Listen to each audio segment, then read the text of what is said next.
Hi everybody, it's Kate from Valere. I'm a physiotherapist, sports scientist and researcher, and I've done my PhD review of effects of strength training in endurance athletes to help improve performance and minimize injuries. Today I'm going to take you through a 30-minute home program that you can do using just a band to help improve your performance and minimize your injury risk, particularly for triathlon. Now, if you're a runner, this is still a great option for you if you're looking to strengthen up your lower limbs, as well as including some upper body. Today, we're going to focus on the whole body. So that's obviously lower limbs, upper body, like I said, but lots of core strengthening as well. As we go through this, you'll notice that the layout of this will include 3 activation exercises, and then we're going to go on to 2 main set exercises. I'm going to take you through the whole workout. You'll see there's chapters at the bottom. So if you want to skip particular sets, by all means, you can just pick on the chapter that suits you. But I'm going to take you through everything, why we're doing each exercise, progressions and regressions, and ways that you can modify it to suit you. So let's get started. Okay, now exercise number 1, I know I said there's going to be 3 activations, but I love to add these in just as your general warm-up, and these are banded crab walks. I love to make sure that people do these correctly because often I see people put the band around their ankles or their knees, but as triathletes and runners, we really want to strengthen that, particularly through our hips, so you need to make sure that the band goes around your feet, okay? So we're going to pop that band around our feet. That just makes sure that you don't rotate your foot in, so you start keeping your feet nice and straight. Hands are on the hips, or you can put your hands wherever you like, really, but I like to put my hands on my hips. 1 big step out to the side, control in. Out to the side, control in. You want to make sure that that band, instead of just pulling that foot in, you want to take a strong step out, slow control in. We're just going to do 1 set of these, and you can aim for anywhere between 12 to 5 repetitions. And the point of this one is just to get your body warmed up. Obviously, it doesn't include any upper body, but it's actually lots of core and lots of glutes through here. And because we're in this little semi-squat position, you're also going to be warming up through your quads, your glutes, and your hamstrings a little bit. So aim for 12 repetitions to one side, then we're going to go 12 repetitions to the other side, and we're just going to do 1 set of these. If you do find these helpful and you're really feeling those glutes working, and if you have more than 30 minutes, then by all means, you can do 3 sets of these. But like I said, we're just going to do this one as a general warm-up. So we go out to one side, back to the other side, focusing on keeping your feet pointing nice and forwards for these ones. So that's our first little general warm-up one. Hopefully you'll be feeling through here, through those glute feeds, feeling nice and targeted and warmed up. That's going to get us ready for our next exercise. We are going to do a side plank. So I like to set up so that I have something nice and comfortable underneath my elbow, underneath my arm from here.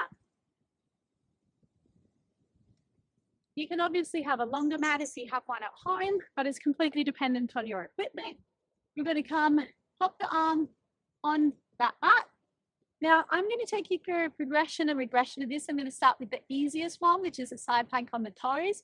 You can skip forward through a couple of sets because I'm going to take you through all of these. We're going to do the first one on our knees. You can progress through to the one on your toes and one with a leg lift. But let's start with the easiest one. So with this one, we're going to keep our knees on the ground. We're going to pop our hands on our hips and we're going to lift up. Sometimes this does take a little bit of trial and error in terms of where your knees are, but ideally you want your body in a nice straight line. Your elbows should be fairly nice underneath your shoulder, and we are going to aim for 30 seconds. So I'm going to time that here. We're going to aim for our 30 seconds of our side plank. We're going to keep it up. Keep our hips up nice and high. Think about putting your hips up nice and high up towards the ceiling, holding that plank position. So research actually shows that a side plank is one of the best exercises to target your glute med strength. So that's those glutes I was talking about, same with the crab walks. Through here, they're really important in stabilizing, particularly in the single leg phase of running and cycling. So I always like to work on it. When we're done 30 seconds on one side, lift your towel over. I'll make sure I'm still facing you, but you can, of course, just flip the other way. But I thought that might be a bit rude of me to do that to you, so I'll flip around this way. We're going to pop our elbow underneath our shoulder again, come up here, aiming for our 30 seconds. So I'll reset my timer here.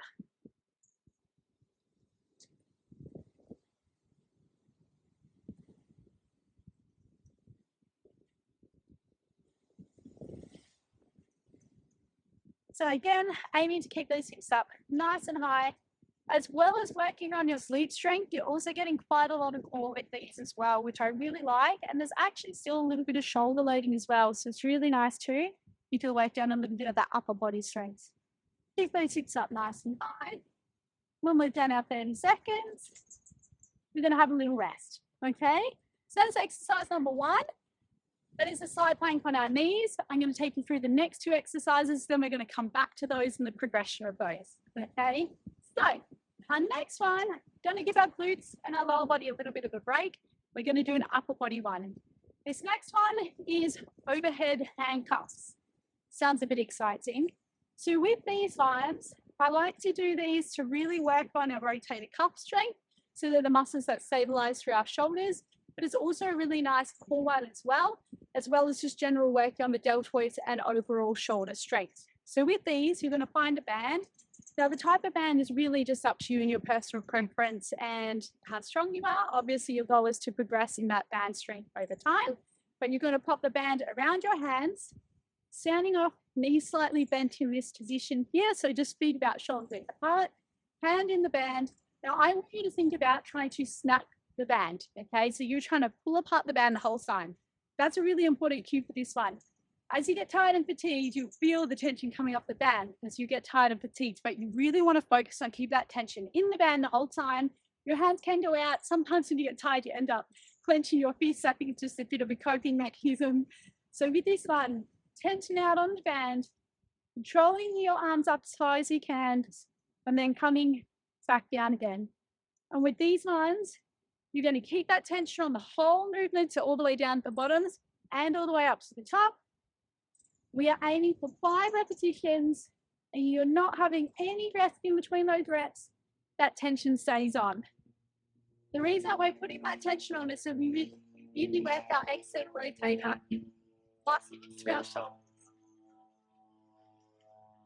I love doing the gym session here. It's sure easy here. Got an airplane going straight over us. So if you're wondering where this location is, so in this beautiful outdoor gym, we're currently in the Seychelles. We're on a little island called Plano. It's the second biggest island in Seychelles, but it's only about 14 kilometers long. We're right near the airport, so there's these little planes that fly over us all the time. It's really beautiful. You might see one in the background. Ooh, these are burning. That's my 5 repetitions. I'm going to have a little rest in there. So you would have noticed that I went straight from my side planks into my overhead handcuffs. If you are new to strength training, I would recommend that you have 60 seconds of rest going from your side planks to your overhead handcuffs. I've been strength training for a little while, and these 2 exercises work completely different muscle groups. So if you are used to a little bit of strength training, or if you really are on time restraints, you can go straight from one to the other because they work different muscle groups. And that's what I'm going to do with my next activation exercise, which is a calf-based one. Because during my overhead handcuffs, I wasn't using my calves, I can jump straight to it. So that's our next one. So with these ones, we're going to do a single leg sesame set calf raise. I always feel like it's a bit of like a wordy name for a calf raise, but you'll understand what it is when I take you through it. This set, I'm going to give you the traditional full range one. The next set, I'm going to show you how you can modify it if you have a form of Achilles tendinopathy or a form of issue around that area. So with these ones, make sure you don't hit your head on anything. With these ones, you're going to come up onto a ledge. Now, obviously, at home, I don't expect you to have a piece of gym equipment like this, but you can just use a step if you have a step at home or anything that you can find. The reason it's called deficit is just so you're up off the ground so you can work on full range. So with this one, we're going to come up single leg because we obviously bike and run single legs, so we really want to replicate that. We're going to start off, and I always like to start these by thinking, let your heel drop down as far towards the ground as possible. This should feel almost quite nice. If you have Achilles tendinopathy or bursitis, you don't want to do that because it would flare it up, and I'll chat about that in the next set. But you do want to let that heel drop because as well as being a strengthening exercise, this is a really good mobility one. So let that heel drop down as far as you can, and then powerfully come up, flat, bring your hips high, control, slowly, 3 seconds down. Up strong, 1, 2, 3. Up strong, 1, 2, 3. Take that 3 seconds, control down.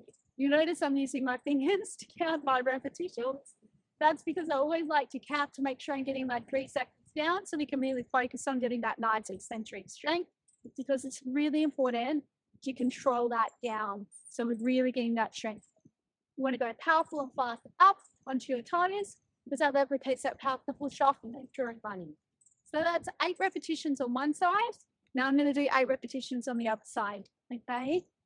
So when you think about how we can improve our running economy, you really want to think about improving your cadence. If you're not up around that 180 or 84 steps per minute. And to do that, you want to decrease your ground contact time. We know that that can improve your running economy. So the reason we're working on that fast passing drive up with your calf raises, so we can work on improving that push-up to help minimize that ground contact time. Our calves and Achilles play such an important role when it comes to running, but it's something that I often see a lot of endurance athletes don't do correctly. When you're driving up, I want you to think about driving through your big toes, okay? So they are our single leg bend knee adjusting calf raises. Next set, I'll show you why we do them bend knee and not strengthening. So there are 3 activation exercises, but let's go through them all another 2 times. I'm going to take you through progressions of each of those, okay? Now, if you don't want to go through these, or if you can't got the knack of them, by all means, skip to the main set. But let's keep going through them, okay? Now, side planks, progression. We're going to do our side planks on our toes. If you felt like the knee one was a little too easy, this is the perfect progression. So, coming down again, remember it does take a little bit of trial and error to get your position perfect. Sometimes it's good to do this in front of the mirror as well, so you can see if your hips are staying up nice and high. Your feet should be in line with your body, elbow underneath your shoulder, arms straight out in front of you, hands on the hips, and then you're tempted to use it for support. Come up and let's time our 30 seconds. Okay, hips up nice and high, staying on the toes. We're going to time our 30 seconds here. This one, with your weight on your toes now, you will feel a lot more in glutes, and you will also end up feeling a lot more through your core as well, and a little bit more shoulder loading too. Then get a really nice all-round exercise. Keep those hips up really nice and high. Hold that 30 seconds. Don't let them drop. Sometimes you really have to think, oh, are they up? Lift them up. Then we're going to swap sides again. Again, you can just pick over at home. I like to put my head up here so I can shade because it's really hot here outside. Hopefully your gym is a little bit cooler than mine. Up, 30 seconds. Get those hips up. Even I have to think about it, and I do these so many times. But I really just have to think hips up. Another thing that can happen is you get tired and fatigued as you rotate your hips. So make sure you're keeping them up really nice and high.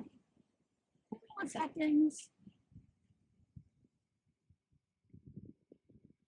3, 2, 1. It's our 30 seconds. Again, if you feel like that was quite hard, make sure you now give yourself these seconds of rest. But I'm going to go straight into my handcuff instead. Now with these, the ways that you can progress them is you really just want to think about slowing down the movement so you can increase what we call, or decrease what we call the tempo of the movement. So with these, you want to aim for 3 to 5 seconds up and 3 to 5 seconds down. Obviously, the slower that you do each of these repetitions, the more it's going to bend. Trust me, by repetition number 5, you really want to feel like, whoops, this is getting hard.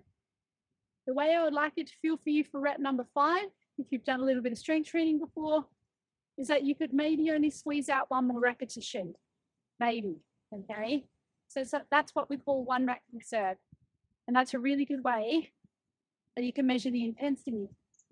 It accommodates for how you're feeling. If your arms are sore, maybe from a swim session, you notice that it's easy to hit that with low reps in reserve. If your arms are fresh, you might feel like it's doing more. So that's a way that using that reps in reserve is a really good way for you to gauge your intensity.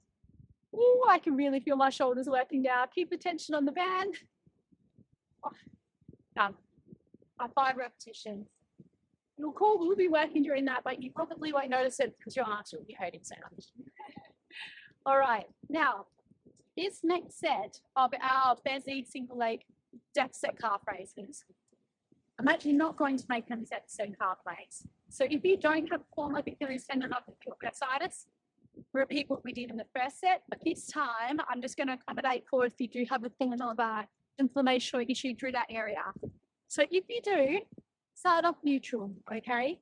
If you think you're getting down to here, you will be directly compressing your bursa or stretching out through that Achilles a little bit too much, which may flare up to symptoms. So if you're tightly struggling with any form of Achilles tendinopathy, you can definitely do these, but we're aiming to keep them neat. I think my multitasking of talking and sounding soon is rep 7. Again, driving through the big toe. Every single repetition. That's 8. Now we're going to swap sides. So the reasons that we are doing these without bent knee is because we have 2 calf muscles. We have our gastrocnemius, the bigger one, so you'll see in your race photos, or when you're training, or when you're checking out the calves on the mirror. Your soleus is the deeper one. People say this soleus, and they say, oh, it's a really tight muscle because it sits underneath gastro. But if you were to unfold the soleus muscle, it's big. It's actually got a really big surface. The soleus muscle is more of an surgery muscle fibers. So when it comes to running, anything generally above that 400-ish meters to soleus, that's really important. When we do this bent knee, we take away using the gastroc quite so much because the gastroc crosses the back of the knee joint. Soleus doesn't. It doesn't cross the back. So if you bend the knee, we're using the gastroc and we can't above the soleus. So that's why we do those bent knee. A lot of the time I see people doing their calf races, they go, do my calf races so much, and I'm still getting, Achilles tightness, or I'm still getting calf issues. So they do them straight leg, and it's just not enough to load the soleus. All right, back to our side planks. I am getting hot. Now, it's okay to sweat because you're hot, but you don't want to sweat because of the intensity of these. When the strength sessions are strength sessions, they're not to get your heart rate up. If you're doing that, you're not getting the strength benefits what you should be doing from your strength program. And I can chat more about that in the main set. So, back to our side planks. Now, I did do Abu Dhabi Marathon last week, so these might not be my best. I'm feeling a little bit tired and fatigued, but I'm going to take you through our side planks. This is a big progression. These are tough. We're going to do our side planks now, and we're going to lift up our top leg, and we're going to hold it in the air for as long as we can at that 30 seconds. You do not have to hold it for the whole 30 seconds, okay? If you can't, let's see if I can. I think I can on this side. I don't know about the other side, but we're going to hold it. What you'll notice, my top leg is slightly internally rotated, so my toes are pointing down. What that does is it really targets for those glute med muscles, and it puts a lot of load on my lower weight 3 count. Wow, you can do it, Kate. 5 more seconds. Yes, I talk to myself and motivate myself. You can do it too. All right, let's try the other side. This side, I don't know how it's going to go. I definitely felt a little bit of weakness through this side during the marathon, so let's see how we go. Okay, 30 seconds, everybody. We can do it. Up and 30 seconds. Keep that top leg internally rotated. You can, of course, do a lift, up and down, or you can do the holds. Both are really hard. Just keep those hips nice and stable. Keep them up. Under 10 seconds. Holding your side planks. 5 more seconds.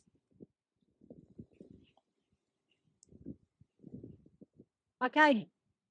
There are side planks. Tick, we've done out 3 sets of 30 seconds on each side of those. Usually leave 60 seconds of rest, like I said. Ideally, with those 30 seconds, you only want to be leaving 2 or 3 seconds in the set. So that means by the end of those 30 seconds, you feel like, oh, I could have really covered it. 32, maybe 30 seconds. I definitely felt like that in the last set. Now I'm going to give myself a little bit more rest. So now I'm just listening to my body. I found that it's quite hard, a little bit hard. So I'm going to give myself a little more rest. So if this is the setting then, you don't have to do that every set. You feel like you need those 60 seconds rest, take 60 seconds rest. Or longer. I never tell anyone on the jet we're taking too long rest. Need rest, take it. Okay? Back to overhead handcuffs. These just wrong. These are still really helpful for running, by the way. Traditionally, you might think, okay, overhead handcuffs, they're swimming, they won't rotate the calf. Great for shoulder stability, great for being able to hold handheld positions, TT bike, which they are. They're fantastic for that. But they're also really good because they do work your core muscles, they work a lot of your upper body, and they can help with your posture and running, particularly on the back end for long race like a half marathon or a marathon. So if you're looking at this and maybe you're a triathlete and obviously working on running, or maybe you are just a runner and you've come across this workout, this is still a really good option for you. In fact, there was a study done, like the original study that strength training for runners. So female runners, this is by Johnson and colleagues, they actually predominantly just did upper body exercises. They still found significant improvement in running economy, pretty much just from doing upper body exercises. Really big importance of upper body still for runners. Keep that gently on the band the whole time. Overhead handcuffs, thank goodness they are done. Last set of your deficit calf raises. Now, these ones, with your repetitions, this is one you can increase the reps to make it harder. So you would have seen I did 8 repetitions on each side last time. Generally, you don't want to go too far past 15 reps. That's great. It works on muscular fatigue. It's actually, you do want to load these up heavier in the main set. You can access to the gym and go a bit heavier, but you don't at the moment. It's a phone program. So where you can make it harder, even is hold on to a weight, but even if you don't have a weight, you can do your last set as a tempo one. So what I mean by that, very much like your overhead throwing calves, this last set, we're going to do full range. Should we let our heel come all the way down? 1, 2, 3, 1, 2, 3. Now, you might want to do a tempo calf raise if you do have a form of calf or Achilles issue, but you know you want to strengthen it up. Calves and Achilles, boy, our Achilles love load, but often it doesn't like speed. So if you have a bit of an Achilles issue, I know I said focus on going really fast on the way up at the start, but if you've got an issue there, you just might not want to go really fast with the movement because that can sometimes flare Achilles issues up. So doing a tempo movement is a really good option where you can still load up for your Achilles and not flare it up. Also, it's really good just for increasing time under tension. So if you really want to work on the mobility of your ankle joint, doing a tempo movement is a great option. Starting at the bottom, slow control up, slow control down. So this is another really nice alternative. So you've got 3 examples now of how you can do your calf raises. So now you can go through and pick which one suits you best. And remember, you can change that as well. You might find in this block, maybe your Achilles is a little bit giggly. So you go, okay, I'm going to go for more tempo movements, more the neutral range ones. And then that might settle when you go, okay, now I want to focus a little bit more on my performance. I want to decrease my contact time. I want to work on the speed of my movement, particularly my push-up. Then you'd go back to what we did for first set and aim to start increase that speed on the way up. But keep in mind the whole time, regardless of which one you pick, knees bend, and as you come up, you drive to your big toe. As you get tired and fatigued, you might feel like you go on the outside as a part. Oh, sorry, of your foot. Don't want to do that. Grab through your big toe and activations done. I never like calling them activations all that much because if you followed along with me, you go, actually, they were quite challenging. So sometimes I feel like that name just doesn't do them justice. But we are now going to go into our main set exercises. And we only have 2 main set exercises. I do find often when I go through my strength programs with athletes, people really confused. They go, really? Only 2 main set exercises? Because traditionally, a lot of endurance athletes might think more is better. But more is not better always in the gym, okay? Or it's in your home gym. You just really want to think of your strength training as a means to an end. You're either trying to get injury proof and injury resilient, or you're trying to improve your performance. We're trying to do both. Do as minimal as possible to achieve those goals. So it's all about working smarter, not harder. So this first exercise, this one is we predominantly want to focus on improving your cycling and your running economy, and it really helps with hip flexor strength, lots of calves, lots of hamstrings, lots of glutes, lots of core. I love this one. It's the best at-home alternative to a lot of exercises like this gym. Again, I'm going to take you through progressions of these. We're going to do 3 sets of 8 repetitions. I'm going to start you off with a relatively easier way that you can do this, and then I'll take you through some progressions. So we're going to start off, stand around our feet, okay? Popping our heels up on the bench. Now, what is really important when you do these is your heels in the bench. Okay, you don't want your whole foot on the bench. I'll explain why as we go through this movement. You're going to pop your heels on the bench. This first set, we're going to start off with our knees barely bent. We're going to, oh, that's funny. We're going to lay down on the ground with our hips on the ground, squeezing our glutes, coming up into a nice squeeze ridge. We're going to do 8 hip flexions. 1, 2, 3, 4. Keep those hips up. 5. Don't let your hips drop down as you do them. As you do them. 8. Swap sides. 1, 2. Now you'll notice I'm not letting my left hip drop. Even though my right hip is the one that's working, my left hip is staying up really tall and strong, and I'm not letting my pelvis drop. Hips down. And now we're going to rest for 60 to 90 seconds or longer if you need to. So I'm going to time that, and I'm going to talk you through some important cues of what you should do when you do these. You would have noticed that my heels were digging into the bench. That is really important because we really want to target our hamstrings. When you put your heels in the bench and you dig your heels in, you will straight away really feel your hamstrings firing. If you don't do that, you will notice a difference. Have a little play around with that and you'll really feel the difference. So you really want to dig those hips in. You really want to target those hamstrings. And when I was talking about the hip stability, what I mean by that is when I was doing this, you don't want your hips to drop and rotate like this when you're working on one side. This is really good to still work those glute moves and that hip stability, so we help minimize that pelvic hip drop, particularly when we're tired and fatigued on the bike, but especially during the run. So you really focus on that hip stability, lots of glutes and lots of core work. You focus on that. You do 8 repetitions on each side. Like I said, I'll take you through a progression of that, but I'm going to alternate my main set exercises. The reason that I'm doing that is because my other main set exercise is more of a core and upper body focused one. So I like to alternate to give particular muscle groups a little bit of a break. For me personally, it keeps it a little bit more exciting, so I just like to do that. But you can, by all means, do your 3 sets straight and banded hip flexions off the bench. You can just give yourself that 90 seconds to 2 minutes of rest if you want to and go back to them, or you can do the next exercise.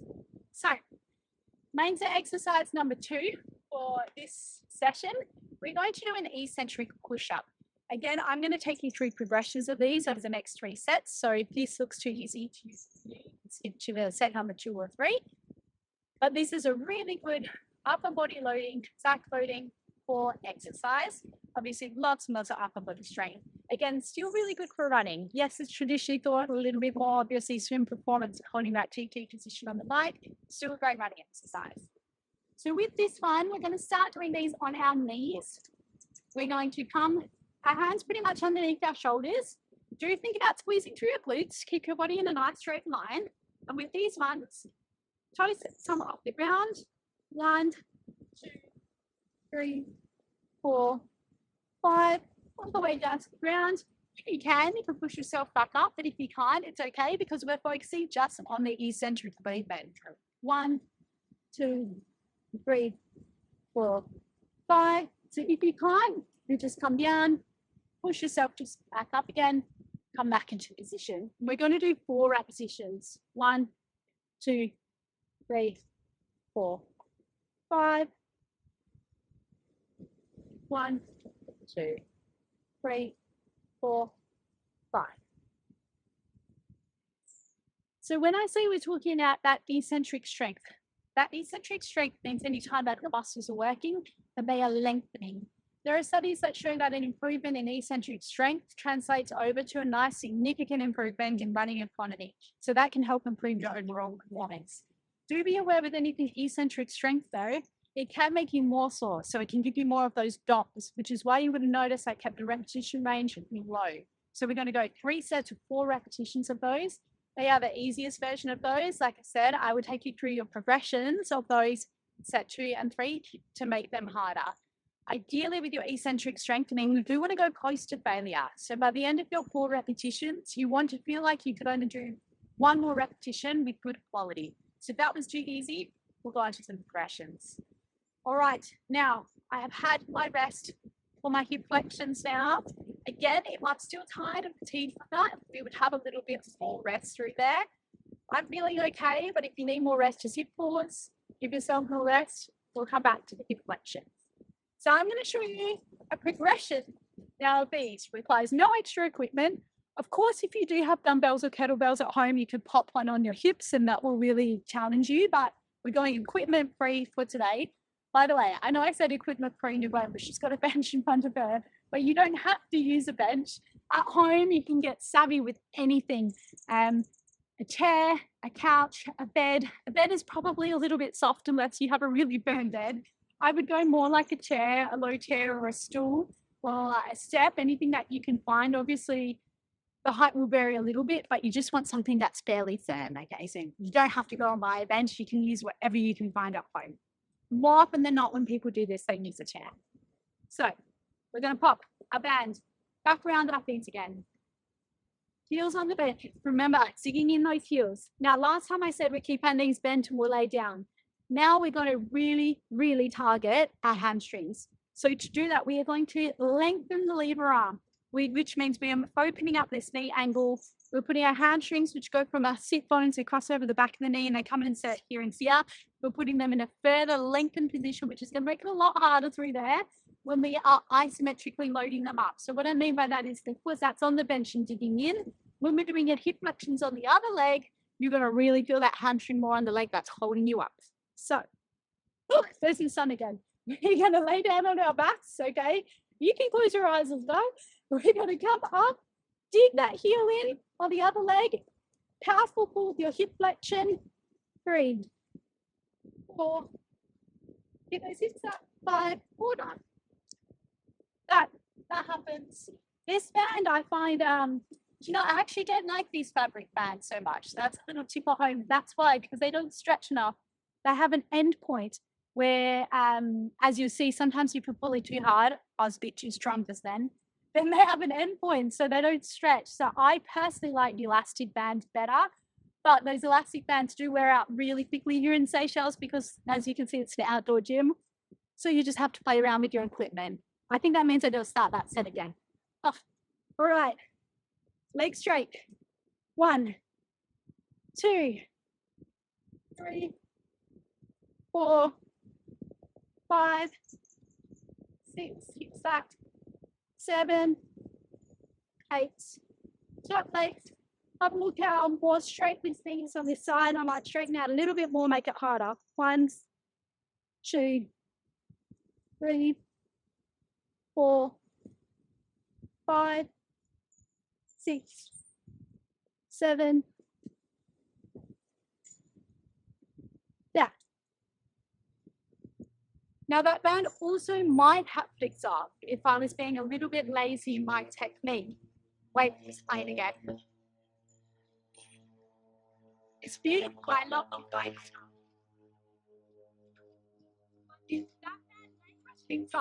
When I distinction, I keep flexing. As I pull, my toes might have been pointing down more, and so the band is more likely to come off. Use that as a really good cue to think about pointing your toes up. This is, again, a really great all-round exercise that you can do at home because not only does it work calves, hamstrings, glutes, core, everything I was talking about, but it works tibialis anterior. So the muscle on the front of your shin, that brings your feet up. Really important in all these 3 disciplines when it comes to performance. So do think about pointing your toes up. I quickly blamed the band. Maybe it was my too bad not firing that issue. Okay, little bit of a rest. Now for that one, grab a drink, dab yourself down as you need to. It's getting really hot here. And this is early morning. I think it's only about 8 o'clock and it's still very, very hot. Traditionally, maybe next time I think the shirt might be a little bit too warm.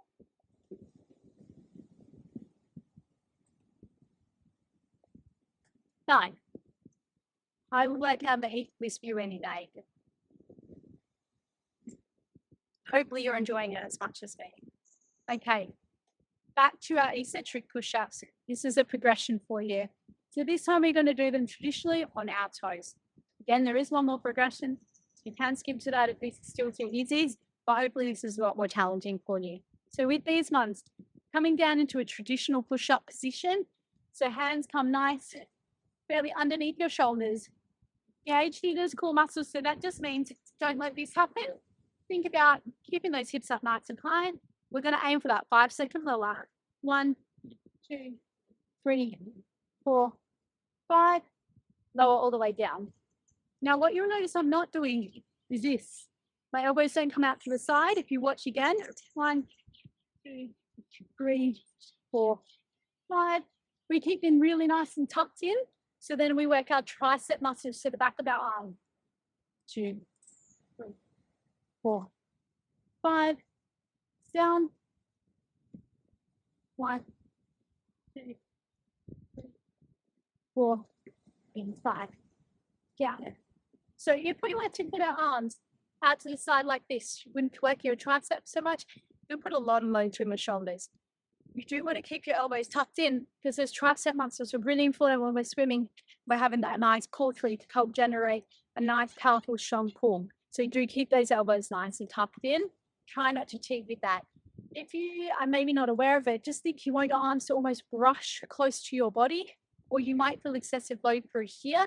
If you do through here, think, oh, hang on, I'll correct that. Okay, so that is our next progression of our eccentric push-ups, which leaves us with one more set of our main set exercises, and then we are done. I think we are pretty close to our 30-minute goal, hopefully. If we're not, it's probably because I talked too much. I apologize. Okay, last set. I'm actually going to show you a different version of this that you can really help target the hip flexor strength. This is perfect if you have any form of niggle in your hip flexors and you're really trying to address it. We're going to change this to an isometric 30-second hold hip flexor off the bench. So we have our hip flexor one's off the bench doing a pull with your knees bent. So we have one with your legs straight. This one we're going to find our knee position somewhere in between. We are going to hold it for 30 seconds. Okay. Feet on the bench. Oh, going to find my timer. Up. Let's go.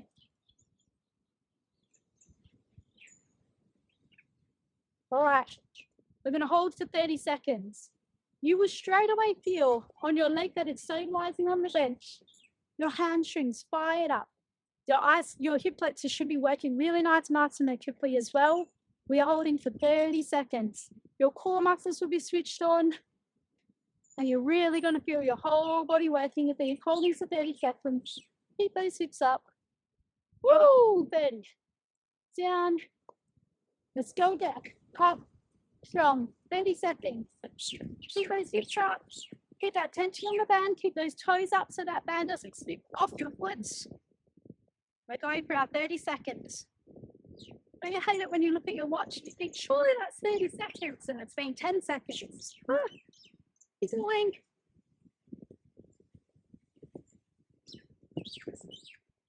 Love 5. Hips out and stable. It's done. Okay, they are 3 different ways to do hip flexion to proper bench. Now this last set of eccentric push-ups, don't know why I saved it to last because it's starting really hard and slow. I've been surfing myself off the list. We are going to do a deficit or decline eccentric push-up. Yes, fabulous. All right, with this, ideally, this is a little bit high.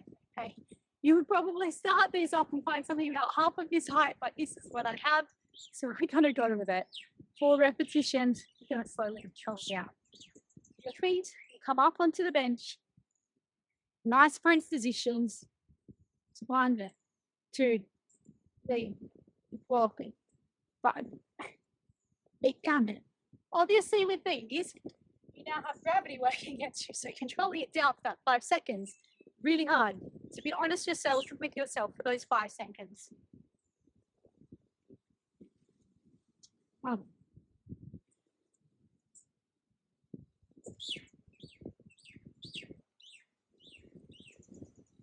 Reset every repetition, obviously. It's not about the push-up, it's just the eccentric now.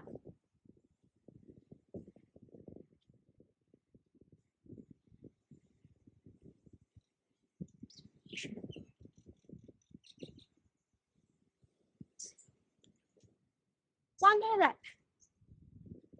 Keep that perfect technique every breath.